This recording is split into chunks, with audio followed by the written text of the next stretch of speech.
Hello viewers, welcome to Khushi baby vlogs. Food for soul, flavour for senses. నేను బాగున్నాను, మీరంతా కూడా బాగున్నారని ఆశిస్తూ ఈరోజు మన వీడియోలోకి అయితే వెళ్ళిపోదాం. ఈరోజు మన వీడియోలో మా ఆఫీస్లో జరుగుతున్న ఉగాది సెలబ్రేషన్స్ ఎలా చేస్తున్నామో చూసేద్దాం, వచ్చేయండి. ముందుగా అందరికీ విశ్వసనామ సంవత్సర ఉగాది పండుగ శుభాకాంక్షలు. ఈ సంవత్సరం మీరు మీ కుటుంబ సభ్యులు అంతా కూడా ఎంతో భోగభాగ్యాలు అనుభవించాలని మనస్ఫూర్తిగా కోరుకుంటున్నాను. మన ఫాలోవర్స్ అందరికీ కూడా ఉగాది శుభాకాంక్షలు. ఉగాది అనగానే పులుపు, చేదు, వగరు, కారం, తీపి, ఉప్పు ఈ షడ్రుచులతో ఒక మంచి టేస్టీ అయిన రెసిపీని తయారు చేసుకుంటాం కదా. సో దాన్నే మనం ఉగాది పచ్చడి అని పిలుస్తాము. ఈ ఉగాది పచ్చడిలో ఈ 6 రుచులతో కలగలిపి మన జీవితాన్ని అనేది వర్ణిస్తారు అందరూ. సో ఈ 6 రుచులతో మన నోటికి తగులుతూ మన ఈ సంవత్సరం అంతా కూడా కష్టాలు సుఖాలు అన్నీ సమానంగా ఉంటాయని తెలియచేయడానికే మనం ఈ ఉగాది పచ్చడిని సింబాలిక్గా యూజ్ చేస్తాము. సో ఈ ఉగాది పచ్చడిని చేయడానికి మా ఆఫీస్లో అయితే చాలా అంటే చాలా ట్రెడిషనల్గా రెడీ చేశారు. పాట్ని చక్కగా డెకరేట్ చేశారు. అలాగే ముందుగా పులుపుతో స్టార్ట్ చేశారు.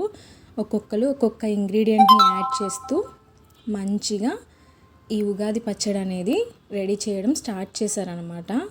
ఈ ఉగాది పచ్చడి చేస్తున్నప్పుడు లేడీస్ అందరూ కూడా చక్కగా ఎంతో రెస్పెక్ట్ఫుల్గా చాలా నీట్గా రెడీ చేస్తున్నారు.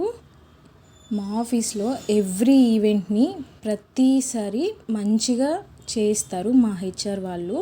మనం ఎంత వర్క్ ప్రెజర్లో ఉన్నా కూడా మనకి స్ట్రెస్ అనేది కొంచెం కాకపోతే కొంచెమైనా తగ్గుతుంది అని ప్రతి ఈవెంట్ని చక్కగా ఆర్గనైజ్ చేస్తారు మా ఆఫీస్లో.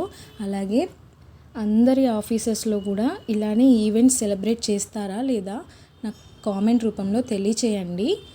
ఎందుకంటే మా ఆఫీస్లో అయితే చాలా అంటే చాలా బాగా చేస్తారు. మాకు వర్క్ స్ట్రెస్ అనేది చాలా వరకు రిలీఫ్నెస్ ఇచ్చేది వీళ్ళు మాత్రమే. సో అందరి హెచ్ఆర్స్కి హ్యాట్స్ ఆఫ్ టు యూ. లేడీస్ అందరూ చూసారా ఎంత చక్కగా గ్యాదర్ అయ్యి అందరూ మంచిగా ముచ్చట్లు పెట్టుకుంటున్నారు. నార్మల్గా అయితే అందరూ కూడా ఎవరి వర్క్ ప్రెజర్లో వాళ్ళు ఉంటూ ఉంటారు. దట్టు ఇది ఫినాన్షియల్ ఇయర్ క్లోజింగ్ కాబట్టి చాలా అంటే చాలా టెన్షన్స్లో ఉంటాము.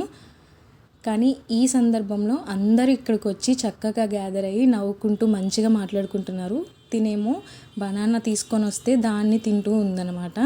సో ఇకపోతే మాకు ఇక్కడ బొబ్బట్లు కూడా ఇచ్చారు స్వీట్గా. తెలంగాణలో అయితే భక్షాలు అంటారంట, మా ఆంధ్రాలో అయితే బొబ్బట్లనే అంటారు. అలాగే మాకు ఆఫ్టర్నూన్ లంచ్ కూడా ప్రొవైడ్ చేశారు. పెరుగు చట్నీ, డబుల్ కా మీఠా, సలాడ్, పాపడ్స్, అలాగే గడ్డ పెరుగు, పచ్చడి, ఇకపోతే సాంబార్, వైట్ రైస్, వెజ్ వాళ్ళ కోసం పన్నీర్ కర్రీ, అలాగే fish fry, chicken curry, chicken 65, bagara rice, veg rolls, veg manchuria. నేనైతే స్టార్టర్స్తో స్టార్ట్ చేశాను. అలాగే చికెన్ కర్రీ బగారా రైస్తో కూడా తిన్నాను. ఇకపోతే ఫైనల్ టచ్లో నేను డబుల్ కా మీఠాతో ఎండ్ చేశాను.